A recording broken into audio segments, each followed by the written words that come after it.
Good morning, everyone. My name is Sally Davidow, APWU Communications Director. Thank you for joining us this morning. We're going to have a few short remarks, and then we will take any questions. And we're going to start with APW President Mark Dimmenstein. Well, good morning to the press and to our guests here. I'll say a few words. Actor and activist Danny Glover will say a few words, and the president of the AFL-CIO, Rich Trumka, will say a few words, and then all of us will be more than happy to answer any questions. This morning we start a round of collective bargaining with the United States Postal Service that covers 200,000 employees. That in itself may not be news. Negotiations come and go. But what is different in this round of contract talks is the American Postal Workers Union believes that the Postal Service, the public Postal Service, is in jeopardy with the policies of Congress, the policies of postal management, at least in the past, and threatened by the Wall Street privatizers that would like to get their hands on the $67, $68 billion of revenue that the post office generates every year without a cent of taxpayer money. And so we plan in this round of negotiations to raise issues to ensure that the people of this country, whose post office this is, and it belongs to them, have a vibrant public post office for generations to come. We're going to be talking to the post office about expanding and enhancing postal services such as financial services, what's commonly called postal banking, and other enhanced postal products, notary, licensing services, and the like. We're also going to be talking to the post office over the next few months about better staffing, better services, longer hours to serve the people of this country in the most convenient way that they should be served. The Postal Service is a national treasure. It's 1 year older than the country itself. We debunked the myth that somehow the internet has made the post office obsolete. The internet taketh, first-class mail is changing, and the internet giveth, with an explosion in online shopping, packages during this e-commerce revolution, which is going to continue forward and has great opportunities for the Postal Service. It's a great infrastructure. And this Postal Service is in the best position to serve the business community, the patrons, the individuals, from rural to city and everywhere in between. So we look at these negotiations as fighting for the future of the Postal Service and fighting for the people of this country. And that's also why we're uniting with people from all walks of life. And beyond these negotiations, we are part of and proud to be part of a grand alliance of over 65 national organizations that are going to live far beyond these contract negotiations to ensure that the voice of the people is heard and we're not drowned out by the voice of Wall Street. Danny Glover. It almost seems unusual that I would be here talking about something else other than a film. But I come here as a citizen. I come here as the child of postal employees who worked there almost their entire life as employees of the U.S. Postal Service. And I come here as their son. And I also come here as a customer. I was just thinking just recently that I've gone to the same post office in my city of San Francisco, where I live, since I was 11 years old, in the same community, in the same neighborhood that I live in. I've been to post offices around the country, wherever, Las Vegas, wherever. I found that a place in New York, a place where the post office provided the services that I need. I'm concerned that the post office that I knew at growing up, the post office isn't always evolving entity, but that I'm concerned that that post office will not be available for my grandson. So I'm here as a part of this Grand Alliance to bring people to the table to understand the clear historic issues that are in front of us at this moment. I think it's important for the public to be a part of this discourse. I think it's important that we stand up to those people who try to diminish the capacity and diminish the service that the Postal Service plays for us. The Post Office, throughout its history, has been the great leveler. It's brought people to the Post Office, brought them to the body politics, brought them to being citizens, productive citizens, not only productive citizens, but citizens who build families and build community, because the Post Office is about community. Whether you're here at the Post Office and you, after doing your work at the Post Office, you go to the bakery on the corner, or you go to the grocery store here, or you go somewhere within that community. The relationships that you have with those men and women who work inside that post office are relationships that last more than a week. They're permanent relationships. They're ongoing relationships. The relationship you have with the letter carrier, permanent relationships, ongoing relationship. They make the relationship that make us human, the relationships that define us as citizens of this great country, and those are the relationships we want to maintain. Thank you. Next is going to be Rich Trumka, who's president of the 12.5 million member AFL-CIO. Thank you and good morning. And let me thank Mark and Danny for their important statements. And let me say that I'm here as not only president of the AFL-CIO and spokesman on behalf of 12.5 million working people in this country, but also as a stakeholder and a customer of the U.S. Postal Service. So I'm here to do two things. I'm here to support the positive role of collective bargaining that it's played both in the success of America's most trusted public institution, that's the U.S. Postal Service, and the role that it played in the creation of the greatest middle class that the world has ever known.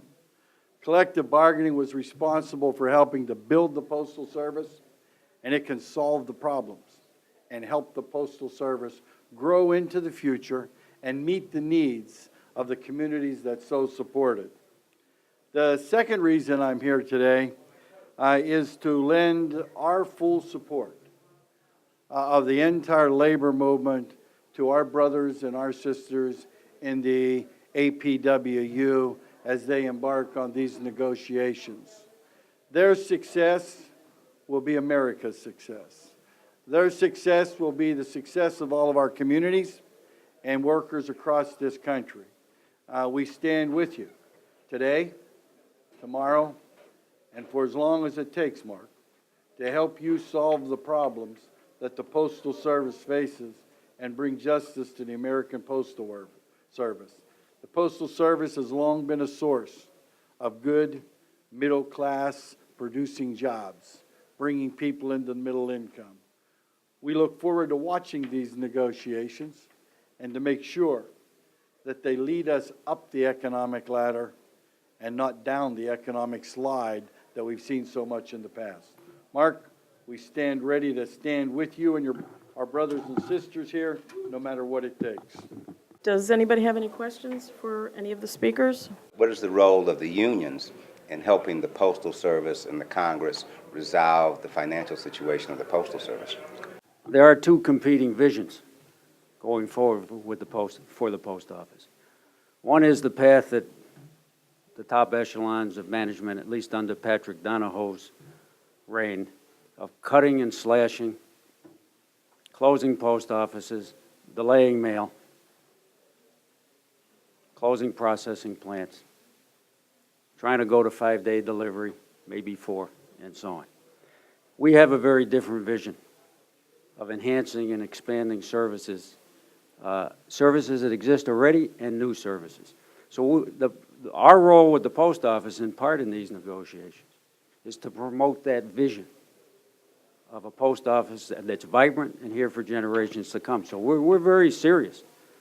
We're not going to talk about specific negotiating demands today and to the press, but we're very serious about the Post Office taking on financial services, a great social need, a great social problem of predatory lending, 68 million adults that have no access to banking, that spend 10% of their incomes on fees and services of the legal loan sharking industry. The post office is trusted. It's in every community. The workers are skilled and trained. And here we are, let's go. And the Office of Inspector General of the United States Post Office has recommended this. It could bring in new revenue, solving a deep social problem, and providing good living wage jobs going forward. So that's one example, Joe, that the union can help, can assist, and these negotiations can play a role in the post office growing. Look, their operation profits, were it not for this pre-funding crisis created by Congress with 75 years out on future retiree health care costs, draining $5.5 billion out of the Treasury, with no other industry, no other agency has to face. Take that away. They made $1.3 billion in the first 3 quarters of this year. They made the same $1.1 billion last year. The post office is a success story and can be going forward as long as we don't let those forces that want to destroy it bring it down. So I hope I've answered your question. I went on a little long.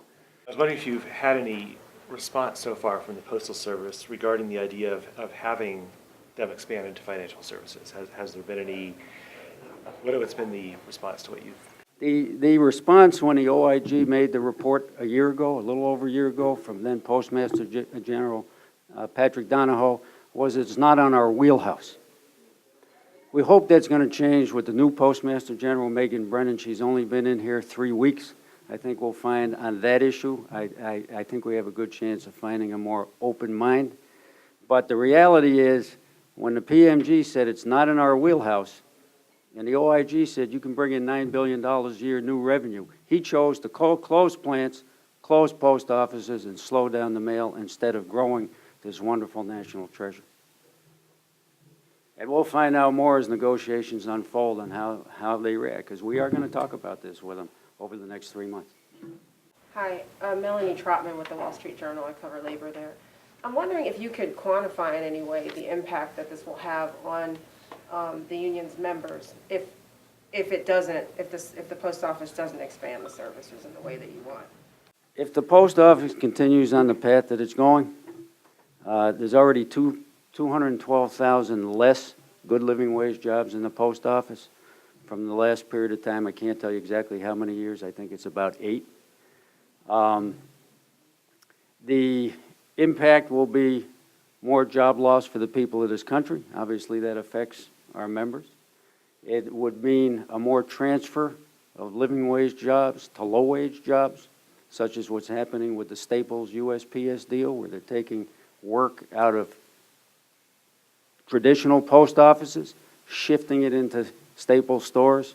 In between, the company makes a profit, the wages, benefits go down, and the community loses both the service and the good living wage jobs. So the course that the past administration of the post office has been on is one of a downward spiral, a race to the bottom, which we vehemently oppose.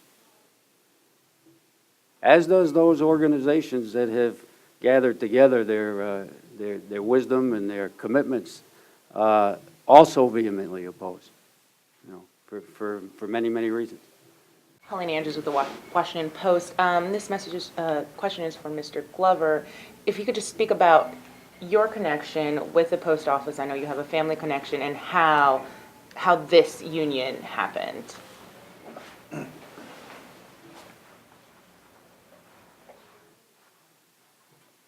First of all, there is a family connection. As I mentioned, my mother and father, my brother was a letter carrier. My sister worked at the post office as a clerk, and it gave her the opportunity to finish college. She was a teacher in Prince George County here. So the post office, and I worked in the post office during Christmas holiday on 3 occasions. But further than that, I think there's something that's happening in this country, and we all have to pay attention to it. And I think that that workers are at the center of the diminishing expectations around in this country. When I say diminishing expectations, that their wages have diminished, the average The average American worker now income has been stagnant for almost 40 years. These are kind of real issues that are here. I understand that the post office has always provided a space for those who are immigrants, those who come to this country, those who need another opportunity, and provide living wage. If we're going to talk about rebuilding the middle class, if we're going to be talking about creating and expanding the opportunities and job creations and such that, we have to look at those agencies and those places where that's possible. And the post office is where it's possible. We can expand, as Mark said, the responsibilities of the post office with postal banking and other ways in which we can expand its view or its work responsibility, our opportunities here. We have to be imaginative in this way, because when I say that something is happening with the American worker, when my parents came to the post office in 1948, at the point where the Postal Service or the federal government had desegregated its workforce, my parents came at a particular point when nearly 40% of workers were unionized in the United States, at a place where the public sector workspace was expanding, state, regional, federal, urban, all those things were happening now. Something has happened here. As we've grown and as we expanded as a country, the one group that's been left out of this expansion for a long time have been workers. And certainly most economists will tell you that and express that, the concern about that. So if we're talking about building, my concern moves from that vantage point. Because when I see in the post office, in my own experience from a child, is a dynamic where communities are built, communities are enhanced and maintained, and people have new agendas about their lives and the possibility in their lives. Postal Service provided my family that. It can provide other families that in the future. If we work and realize what is happening to citizens, and I stand here as a citizen first, as a citizen who's concerned about the community he lives in, the nation he lives in, the city he lives in, and the world he lives in. Yeah, I have a question, I guess, for Mr. Trumka and perhaps Mr. Glover. And that is, why do you think that or why is it that union representation has declined so much since the 40% that Mr. Glover just talked about? Well, we're actually here to talk about the Postal Service, and I will get to that. It's a microcosm. Look at what's happened to the Postal Service. People expanding, everything growing, and yet their solution is to cut. And let me tell you, before I get to the nub of your question, the effect that some of those cuts have on small towns across the country that rely on a postal service, one, as their social center, as their safety net, as a place where people can keep track of the elderly. In my little town in southwestern Pennsylvania, should that post office be closed, people will probably live a lot worse off. And some of them may even die. Because when somebody doesn't show up at the post office for a day, somebody goes and checks on them, on the elderly. That's really what's at stake here. And that's what the Postal Service does. That's how it's totally ingrained in the fiber of our communities and our nation. And I applaud the workers for doing that, because your members and the letter carriers are important people in every one of our communities for our health, our safety, and our well-being. Look, there's been a continuous assault on working people for a number of years now.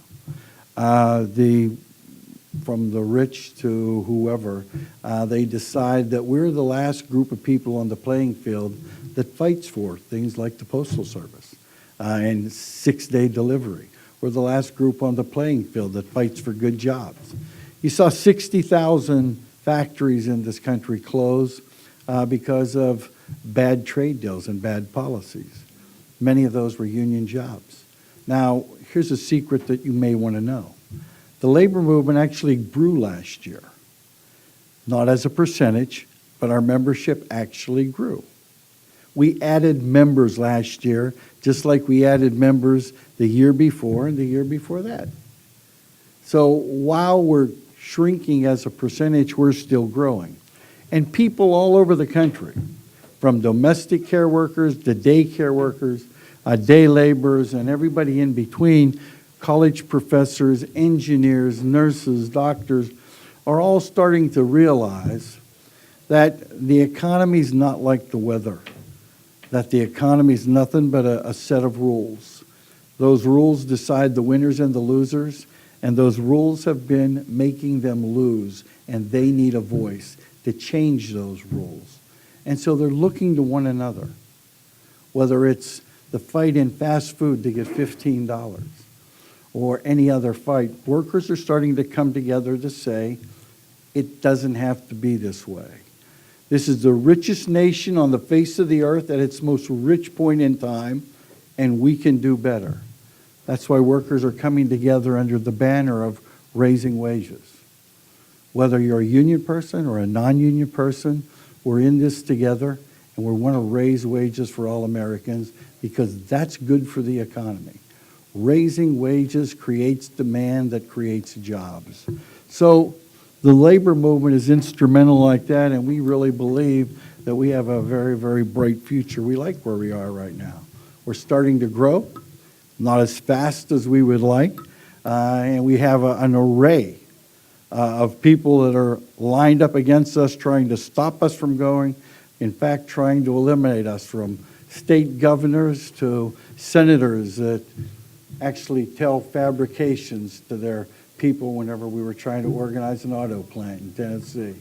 All of those people are lined against us, as the fact remains. People want, need, and deserve a raise, and they're beginning to come together to push that idea and to get a raise to make America a better place.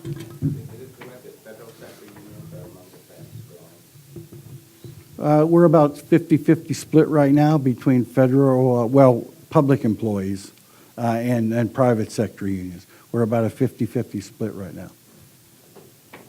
But I was asking federal sector unions, are they going faster than unions generally? No, some of their other unions are actually growing faster than some of the federal sector unions. So you can't make a generalization. It depends on the union, the industry, and the focus of the union on those industries. When we reached out and began to think about a grand alliance, we moved from we thought it was a dynamic idea. And certainly we moved from a position of what would be considered weakness, but a position of power at the same time. And the Grand Alliance is in empowering not only this particular struggle, because this is a historic moment with the Postal Service. This is also a historic moment, as Richard has talked about, with unions in themselves and organized labor. So the idea of a Grand Alliance was something to kind of put the word out, to enhance this, to make this a part of the public discourse. Too often decisions are made. Some of the decisions that are made in reference to the Postal Service are not part of the public discourse and discussion.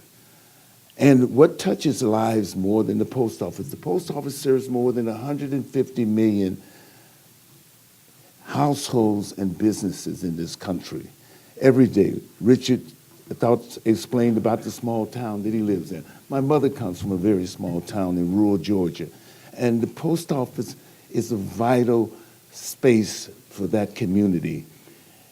We have to kind of go back, and I'm saying going back, sometimes going back and realize the potential of what we had is also moving forward. And that's what we're doing at the same time that we would kind of reserve the kind of passion that working people have. My parents were good workers, good union workers. They believed in what they did. They were vital in what they did at that particular point in time. Sometimes we have to recreate that kind of vitality in the movements that we build and the movements that we design as we go into the future as well.